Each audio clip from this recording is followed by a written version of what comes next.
Welcome to ஸ்ரீஸ் cooking house. இன்னைக்கு நாம தேங்காய் பால் சாதம் பார்க்க போறோங்க. வாங்க அதை எப்படி செய்யலாம்னு போய் பார்த்துடலாம்.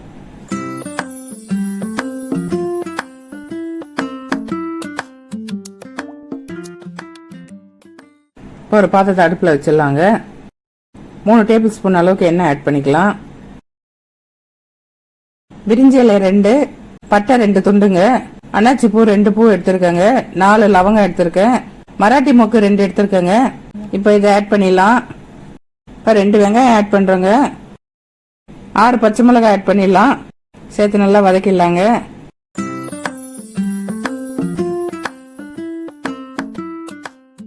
இப்போ இஞ்சி பூண்டு பேஸ்ட் ஆட் பண்ணிடலாங்க. 2 டீஸ்பூன் அளவுக்கு ஆட் பண்ணலாம். அதையும் சேர்த்து நல்லா வதக்கிடலாங்க.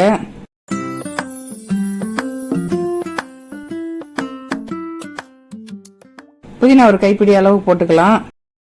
கொத்தமல்லி அதே மாதிரி ஆட் பண்ணிடலாங்க, ஒரு கைப்பிடி.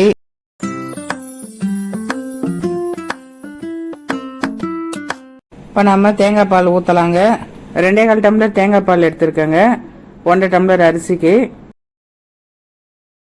இதை சேர்த்து நல்லா மிக்ஸ் பண்ணிடலாம். இப்போ இந்த சாதத்துக்கு தேவையான அளவு உப்பு ஆட் பண்ணிக்கலாங்க. அதையும் சேர்த்து நல்லா மிக்ஸ் பண்ணி விட்டுடலாம். இப்போ ஒரு தட்டு போட்டு மூடிடலாங்க, தண்ணி கொதி வரட்டும். பாருங்க நல்லா கொதி வந்துட்டு இருக்கு பாருங்க.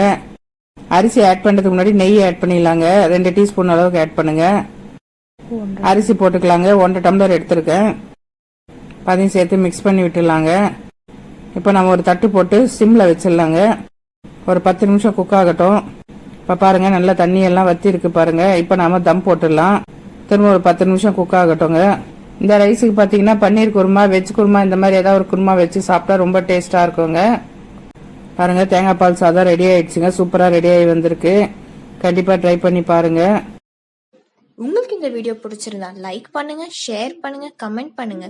மறக்காம ஸ்ரீஸ் குக்கிங் ஹவுஸ் சேனலை சப்ஸ்கிரைப் பண்ணிடுங்க. அப்படியே பக்கத்துல இருக்க பெல் ஐக்கானையும் பிரஸ் பண்ணிடுங்க. தேங்க்யூ.